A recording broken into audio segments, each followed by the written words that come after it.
It's so true. Yes. Bible Geeks Weekly, a naturally abrasive process.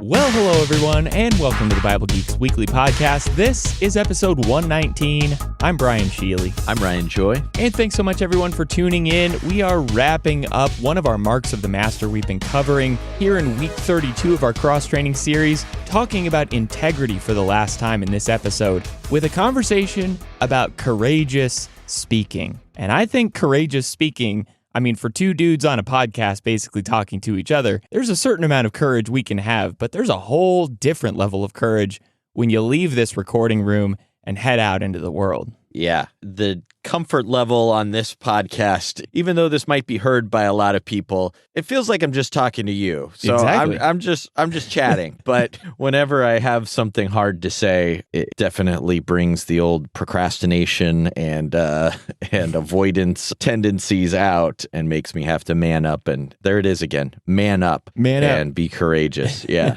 So I've been watching a whole bunch of movies over again the last week. I took the whole week off. I was like, I'm just going to sit at home. And nice. I've watched a couple movies. Watching these movies that I've actually seen probably, dozens of times. And you ever sit there and expect maybe that the movie is going to turn out differently? Like that time when you watch it, you know how it's going to end. But it's like, maybe this time it'll have a happy ending, or like maybe this time they'll get the girl, or whatever it is. I don't know what happens, but for me, I do that with conversations. After I've had some kind of conversation, like I will replay that conversation that I've had over and over again in my mind, thinking that it could have been different. And no matter how much I pick apart something that I've said, it never changes the conversation that actually happened. Like sitting down and watching that movie, the movie's going to turn out exactly the same every time. The conversation I'm thinking about happened the same way every time, and I'm not changing it by thinking about it. And it just kind of reminds me that like our words are so important. And so speaking clearly and courageously is a skill that I need to get better at. And you really only have one chance. Yeah, I've definitely watched reruns of moments when I've said things I wish I wouldn't have said, or when I didn't say something that I wish I did say, which I guess goes even more maybe with this conversation. But yeah, our words are powerful, as the Bible keeps telling us over and over again. Powerful for good or powerful for destruction. Unfortunately, my words tend to jump the shark, Happy Days style, the Fonz. Anyway, let's get into our first segment here on the episode, and that is Like the Teacher. So we're going to a story in which Jesus teaches us about courageous speaking, and this week we're going to Matthew 10, verses 26 through 39, where Jesus tells us all about having courage and not being afraid. Yeah, he's about to send out the disciples, and he wants to get across to them the kind of attitude he wants them to have as they go out speaking a word that many won't receive. And so he tells them, have no fear. And he says, what I tell you in the dark, say in the light. You shout it on the housetops. Don't fear people who can kill the body. Remember who can destroy the soul and the body. And he points to the sparrows and he says, these little sparrows, you buy a bunch of them for a penny. You're worth a lot more than sparrows. All of the hairs of your head are numbered. God knows who you are. He knows where you are. He knows what you're doing. He's looking out for you. And so everybody that acknowledges me before men, I'm going to acknowledge him. And don't think I'm here just to bring peace to everybody. There's a kind of peace that Jesus came to bring that he talks about elsewhere, but here he wants us to know it's not going to feel like harmony and peace every time we speak the word. It's going to separate us sometimes from our family, from our friends. There's going to be enemies within our own household, he says. And so we need to love him more than anyone else. We need to take up our cross, and whoever finds his life will lose it. And whoever loses his life for my sake will find it. So quite a bit packed into 7 or 8 verses there. What did you grab onto to talk about here? Yeah, so I was thinking about when we really take a stand for something, there are issues that come up with our family that Jesus is mentioning here. And this is not just like an academic exercise that he's talking about people being at odds or even enemies within your own family. Like this happens 2,000 years after Jesus said this. Like this still happens today.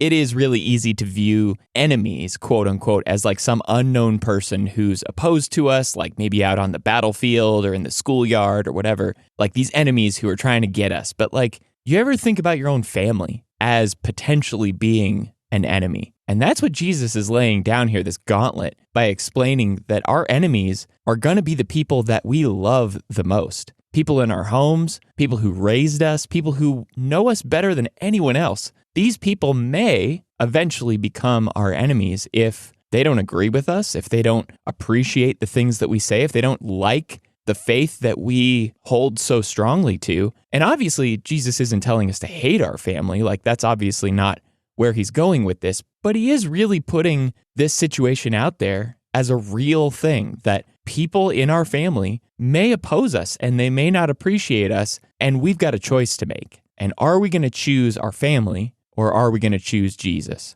Yeah, one of the messages that we hear in Disney movies and in just in culture, there's a little bit of truth in it, like a lot of things, but it can lead you astray, is to follow your heart, follow your feelings. And there is something built into us that tells us that harmony and close relationships with family and loyalty that creates those Christmas cards and beautiful memories of family time together. That's what you should be striving for. It's not just a core American value, it's a core human value. And like you said, I've experienced this. I know you've experienced this with family, where you see that the right thing to do is to take a stand for something that your family doesn't want you to take a stand for, to be true to your faith. And it feels weird. It does. It is really uncomfortable. Yes. And there's a part of you that just feels like, am I sure that I'm right? And can I possibly understand this passage in another way? Can I possibly understand the right and necessary action, or the words I need to say here, a different way? But whenever we see what we have to do in loyalty to Christ, then we have to choose that loyalty over the other loyalties. And it is really hard. So that's at the end of this passage. And at the beginning of the passage, he says something that I grabbed onto here and found interesting. He says that what I tell you in the dark, say in the light, and what you hear whispered, proclaim on the housetops. Jesus says a lot of the time to keep his words. And I wonder sometimes if, as Christians, we think he means keep them like a secret. Sure. This isn't just the stuff that we whisper about in home Bible studies. We can't be one person with Christians and another on social media or at work or with our unbelieving friends. We certainly take great care in how we present things to unbelievers, and that takes energy. It can take a lot, but this is one of those things that's worth that work, to put ourselves out there and really expose ourselves as disciples and stand with Christ and acknowledge him and speak what needs to be said and to do our best to do it well. And so when he gives this picture of speaking in the light, what he says in the dark, there are some details that Jesus has given the disciples that he didn't preach publicly. He's always explaining things more in his little circle than he is with everyone. But the disciples weren't supposed to be that way. He's saying, I want you to say all of this publicly. The things that you're hearing whispered from me, proclaim it on the housetops. And the flat roofs of Palestinian homes were sometimes used like stages for speakers to proclaim things to the streets below. It was like the original podcast. Yeah.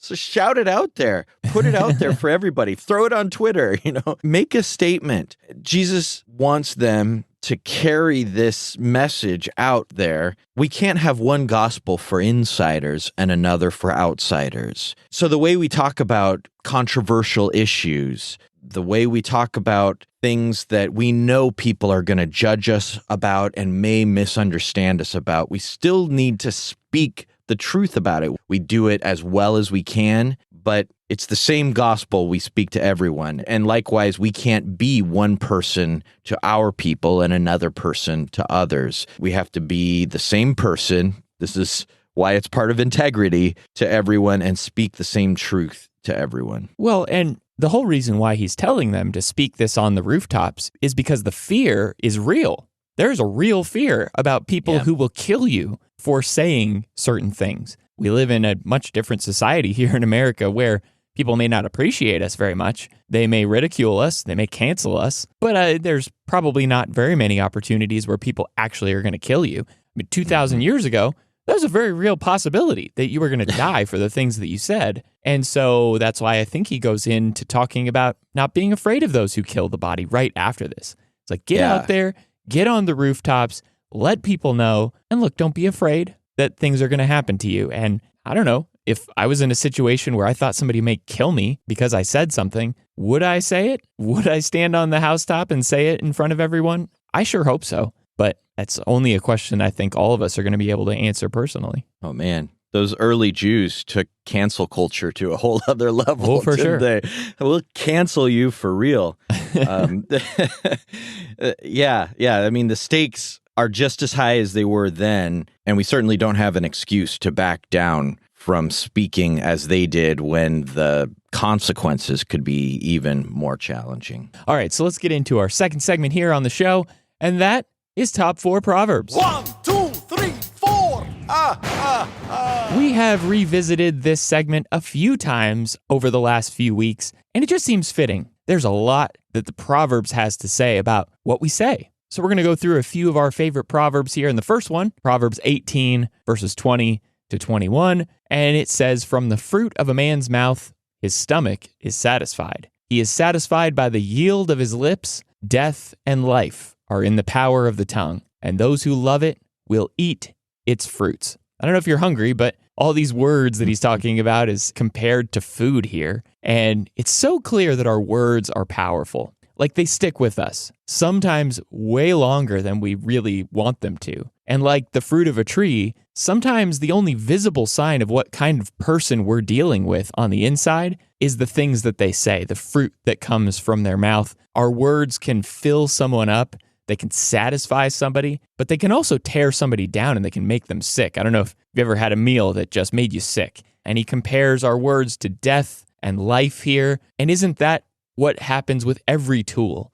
Any tool that we have the opportunity to do something good with it or bad with it, and that's what our words can do. They can bring death, they can bring life, and it's all about how we choose to use our words, and also sometimes how we choose to listen to them. I think when he says here that those who love it will eat its fruits, sometimes we love to hear the words that people say about us. We love to hear the positive compliments, and that just fills us up. But if we love what people say about us so much and they say something negative to us, is that just going to tear us down? Is that going to ruin our entire lives because we really put a lot of stock into what people said about us? So words are important, and their death and their life, and they can bring satisfaction, or I think they can just make us sick sometimes. Yeah, they certainly can make us sick sometimes. And that phrase at the end, those who love it will eat its fruit. What are they loving? I guess they're loving the power of the tongue. Yeah. My wife loves watercolor painting. That's become her big thing the last few years. Mm-hmm. And because she loves it, she has gotten so good at it. She's just always wants to be better at it. I wish that I loved it more so that I could get good at it, but I don't love it. And if we can develop a passion for saying things well, for making a difference with our tongue, for using it like a sword that we have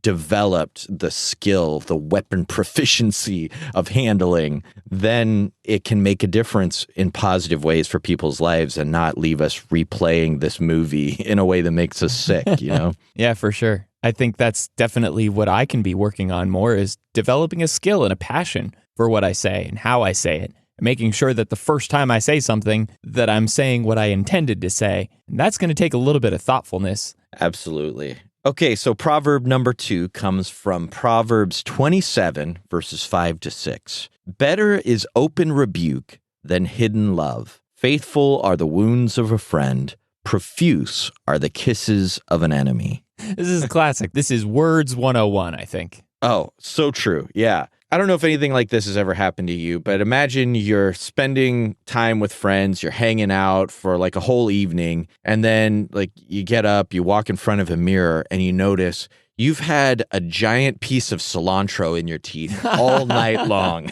Oh, that's happened so many times. Oh, yes. Like, my friend, why didn't you say anything? I know you were thinking all evening. He has a giant piece of cilantro in his teeth. I can't Exactly. help but look at it. Mhm. But you didn't say anything? And of course, we see other things that we decide to keep to ourselves too. We don't want that awkward moment. Maybe we don't want to be the guy that's saying, Your zipper's down. yeah, oh man, there's another one. Absolutely. Yeah. And maybe we don't want to be that guy that does something else, like your friend is drifting away from the Lord, but you don't want to be that guy that calls him on it and tells him you're worried about it. And so the choice is, do we show hidden love or do we have an open rebuke? And an open rebuke is better than hidden love. Hidden love is when we refuse to be frank with our friends when it's really needed. And the proverb says that even an enemy might tell you everything's great when you're on the wrong path. They don't even like you. They're celebrating that you're on the wrong path. It's actually selfish when our cowardly desire to keep things comfortable leads us to just stay quiet. But a good friend is willing to be lovingly honest and find the right time to say the right words in the right way to the best of our ability. But sometimes trying to get everything right can lead us to silence. And I think it's better to err on the side of speaking than the side of silence if the stakes are really high. If it's something that, look, this is mine to tell him, and I know it is. Think of that passage in James 4 that sometimes gets misapplied and gets people to live in fear, but I think this is a great application for it. The last verse of James 4 says, whoever knows to do good and doesn't do it, to him it's sin. When you know I need to do this, I am accountable for it, and yet I harden my heart to my own conscience telling me this is what I need to do, that's sin. And it makes me go back to the passage that Jesus quotes as the second greatest commandment in Leviticus 19:18, love your neighbor as yourself. And the verse right before that, Leviticus 19:17, is reason frankly with your neighbor. What does faithful, loyal love for a friend look like when we see that they need to hear something? We reason frankly with them and love them just like we would want somebody to love us. I do think this is so good to put this in the perspective of like cilantro in your teeth or your zipper being down.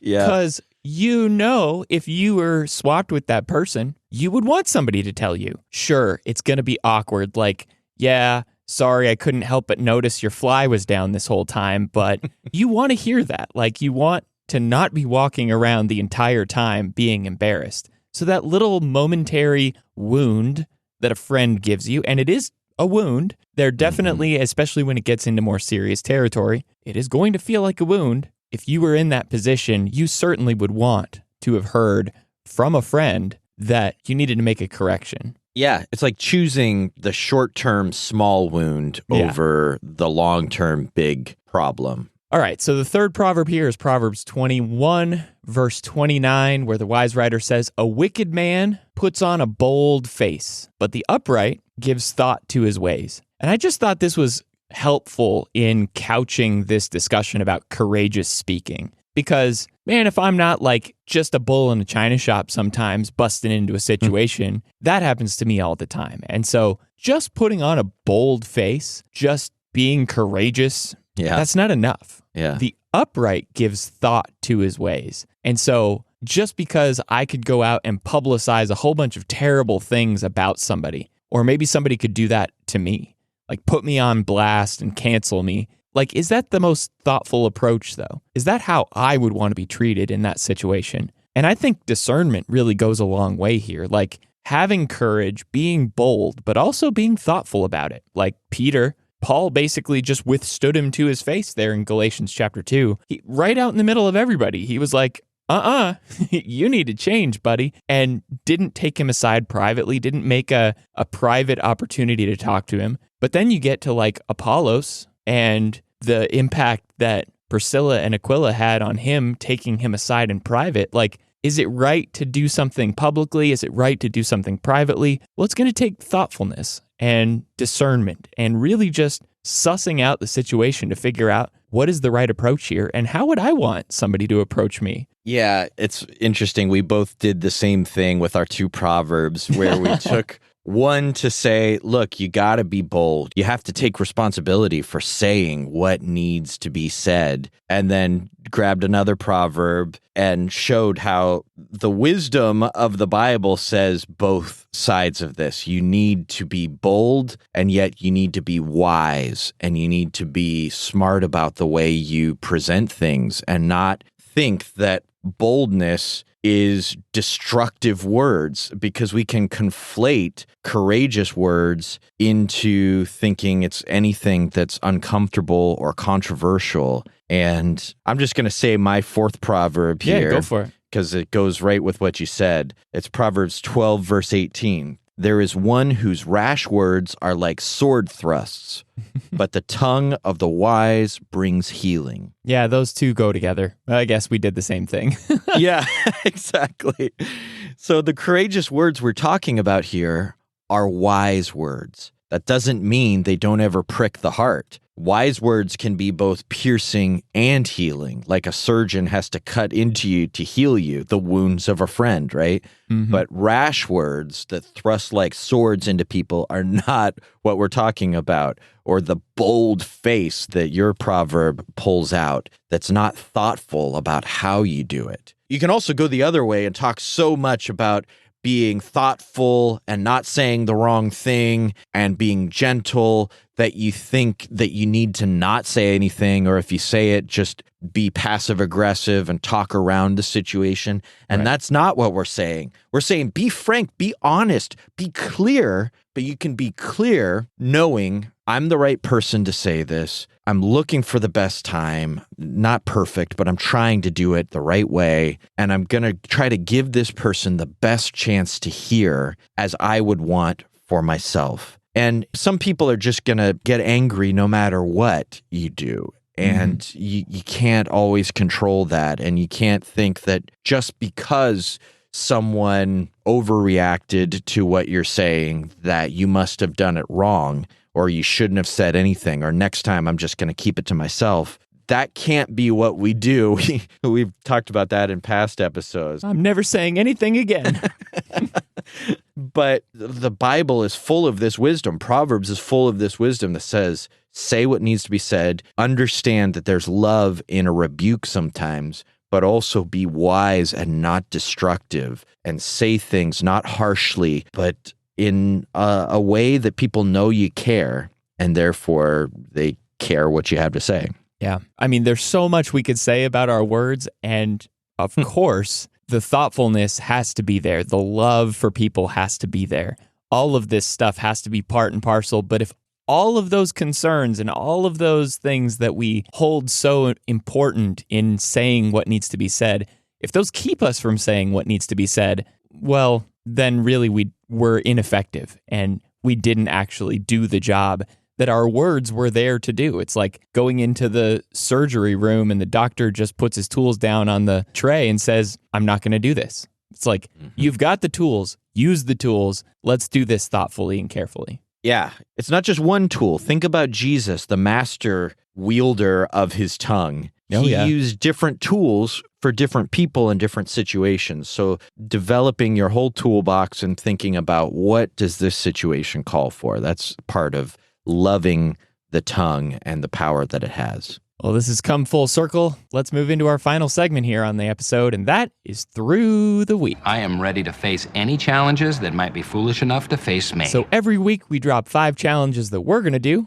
and we encourage you to do them along with us. This week, we're talking about courageous speaking, and so we're going to read a few things. What are we going to read this week? We're going to read Matthew chapter 10, verses 26 to 40, Acts 4, 13 to 31, Colossians 4, 2 through 6, Jeremiah 1, 6 to 19, and Ezekiel 3, 17 to 21. And just grabbing onto that passage in Jeremiah 1, we see this picture of a young man, maybe he's 15, 16 years old, and God calls him to do an incredibly challenging job. He wants him to speak a word that nobody's going to want to hear. And he says, I don't want to do it. I'm just a kid. And God said, don't say you're just a youth. And so then God encourages him by giving him some answers that I think can help us.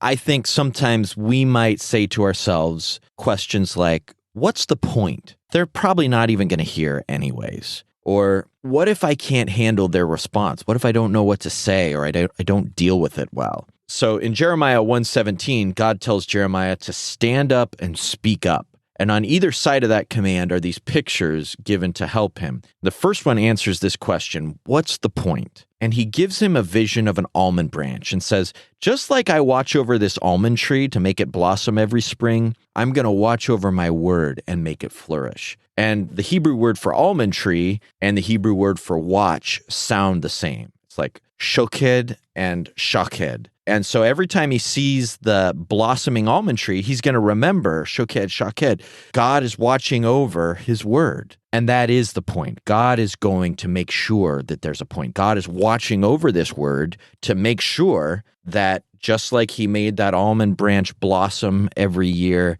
he's going to make that word blossom and accomplish what he wants it to. And then that second question, what if I can't handle it? God answers with a picture right after that verse, and he says, I'm going to make you an iron pillar and a fortified city and a bronze wall. Look, people are going to fight against you. I'm not telling you things are going to go smoothly, but I promise you, I will be with you, and no one is going to win against you. No one will prevail over you.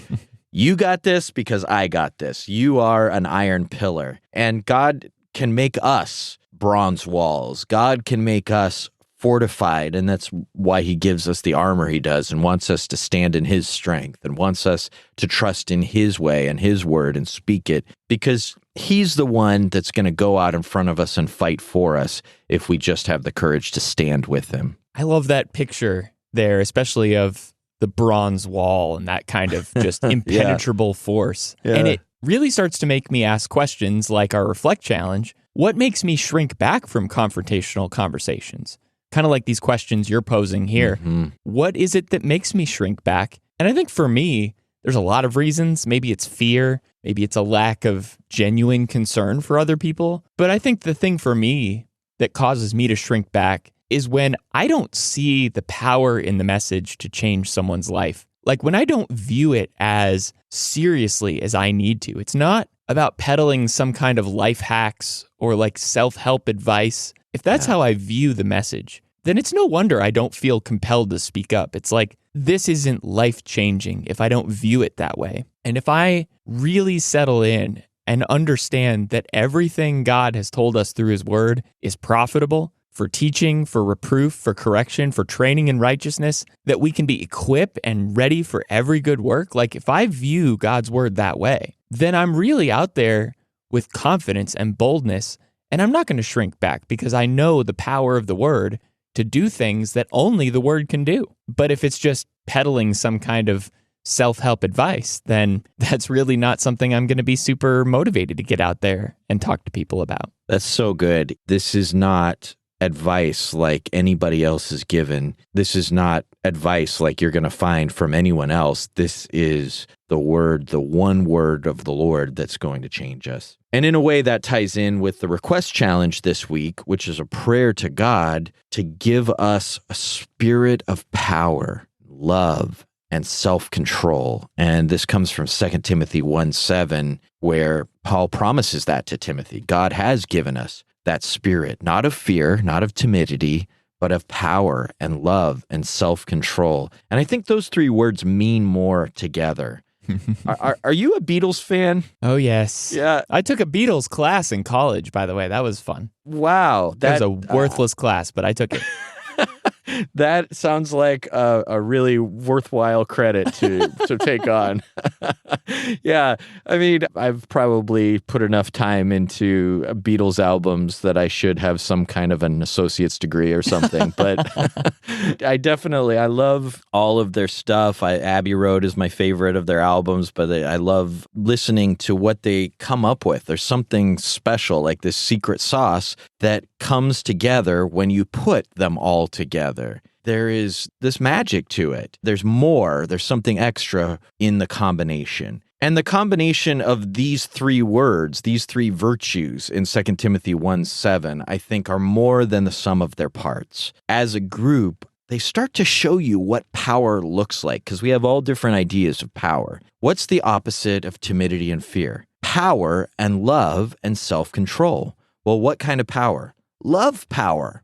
What kind of love? Self-controlling love. Yeah. This is a picture of real strength. You piece them together and you start to see a more clear understanding of what is the power we're asking for from God that we have in Christ through the power of God. So leading into our next challenge is a respond challenge. And so we're going to take action this week by initiating contact with someone today to offer encouragement pointing to Christ. Really, what we've been talking about in courageous speaking sounds a whole lot like confrontation. But this challenge is all about no confrontation, I think. When you're offering encouragement to somebody, it's not like rebuking them. It's not like trying to correct them and change them. I think this is an opportunity that we need to start with when we get to know people, when we make contact with people, maybe for the first time. I have always hated it when conversations with somebody start out like I've never talked to them before in my whole life, and they start out with something confrontational. It's like,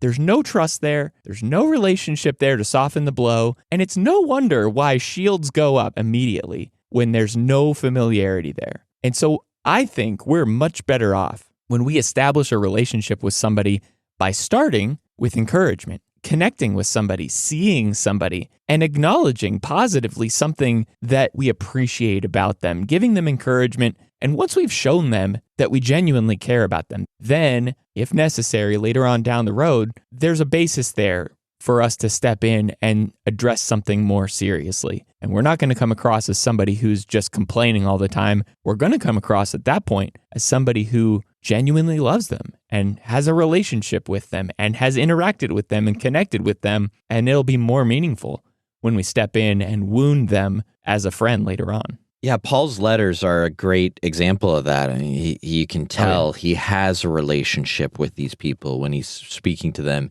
And even then, when he's writing a confrontational letter, he starts with positive things and he makes that sandwich of positivity in between the challenging words. And that's a lesson too. So that leads to our final challenge, a reach out challenge, a spiritual question to ask someone and have a great conversation about. And I'll start by asking Brian, what impact have the courageous words of others made on your life? As a meta point here, before I get into my answer, I think these reach out challenges are a great way to do the thing that we just talked about, connecting with people without confrontation. It's like you can ask somebody this question and it's not getting at them. It's not poking at them. It is helping them think a little bit. So I'll give you my answer. I used this phrase to somebody one time recently who had a negative comment or some critique to make about a sermon that I gave, a point that I made just briefly offhand that was taken by this person in a different way than I intended. And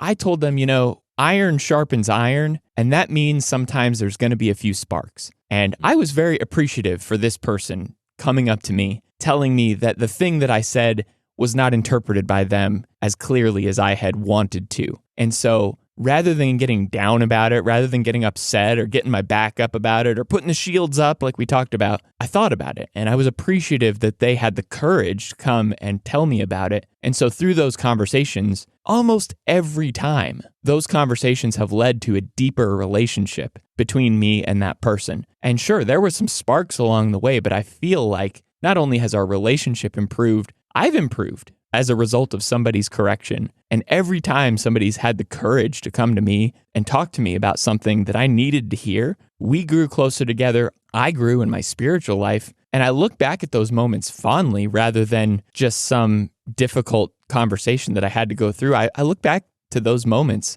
really just appreciating the courage that somebody had to get in my face maybe and tell me what I needed to hear.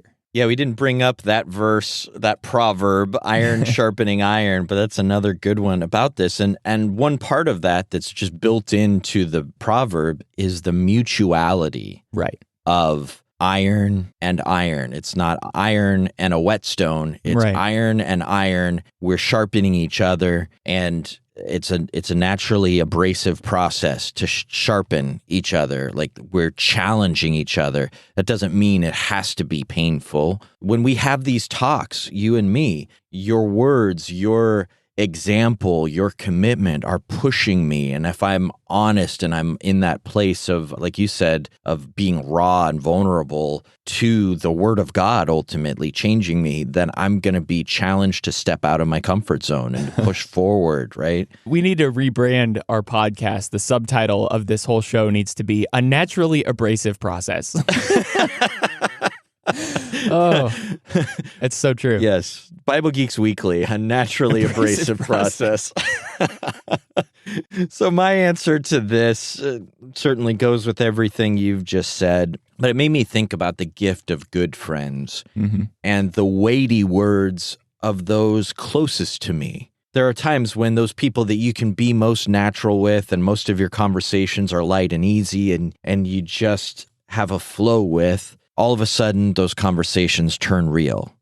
When a close friend, a buddy, or like thinking back to conversations I had with my dad or with Adrienne, my wife, people that it's not like somebody had to come out of their way to confront me about something or direct me or even encourage me. It's like someone had to break out of our natural way of being together, look me in the eye, and kind of break through all of the noise of how we usually do things to tell me something I needed to hear. And it's like, no, seriously, be with me now in this moment. I gotta have you hear this. It's like Nathan and David, right? You are the man. Yeah. It's like, oh, that took a turn. Yeah. I was with you in that story. And then, thou art the man. And sometimes it is the courage to say something positive that I needed to hear. I mean, it's all positive, but like encouraging and uplifting. And sometimes it's tearing down. You know, in that passage in Jeremiah 1 that we talked about earlier, God says, I'm giving you the task of tearing down and building up, of plucking up and of planting. Like, you're doing both. You're pulling out the weeds and you're planting the good, fruitful things. You're tearing down what is hurting someone and you're building up what is necessary and helpful. And I need both. And so, this question made me think about times when those close people to me shared those kinds of things. And that's not to minimize the hard words I've heard from people I barely knew. I've had a lot of those, but it's just helpful, I think, to remember that even those people closest to you, those are people that need to hear courageous words that aren't comfortable for you to say sometimes, and just take your relationship up a notch, switch up the beat sometimes, and step into a different kind of a tone to convey something that's important. That is one of the greatest benefit of having good friends. They're going to be the ones who take on the job to step in and tell you about that cilantro in your teeth or something more serious, obviously. But they know, like, it's not going to be like, well, somebody else will do it. It's like, if I'm not going to do this, then who else will? Even if this should end our relationship, that this is the thing I need to say. That is real love and friendship, is being able to risk losing something that's precious to you, like this relationship, by trying to do the best thing for your friend. Which I guess goes back to our conversation earlier about Jesus' stand against potentially our enemies in our own household. It's like, you will have that kind of naturally abrasive impact on people who are the closest to you when you take a stand for what's right. And you just stand for what Jesus has said. And if it needs to be said, it needs to be said. And if that means we're going to be enemies from now on because of this, well, then so be it. I know where I'm going to stand.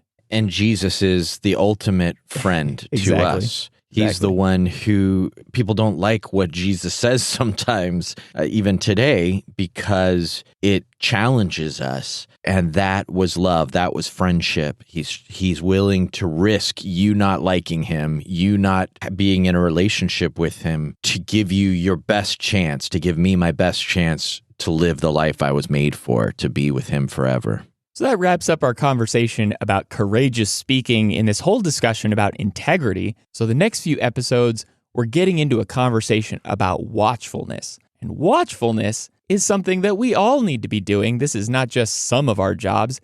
every single one of us as disciples of Jesus needs to be opening our eyes. And so the next conversation we're going to have on the next episode is about spiritual awareness. There's all kinds of things going on behind the scenes that we need to be watching out for. The spiritual forces that are at work, the ways that the devil is trying to tempt us and pull us away. We need to just open up our eyes and see what he's up to and prepare ourselves. Paul said, "Wake up, O sleeper, arise from the dead, and Christ will shine on you." And because of that, he says, you can walk circumspectly and wisely in our day-to-day lives. And that's what we're going to be talking about for 4 weeks, and looking forward to it. All right, everyone. Thanks so much for tuning into the Bible Geeks podcast. You can find us on our website at BibleGeeks.fm. You can find show notes for this episode in your podcast player of choice, or at BibleGeeks.fm/119. You can also follow along with this cross-training series. All the marks of the master, all the episodes we've been talking about are linked there on our website. If you want to support the show, we'd love it if you'd share it with a friend. Let somebody know, maybe courageously, and we'd appreciate that so much. Until next week, everyone, may the Lord bless you and keep you. Shalom.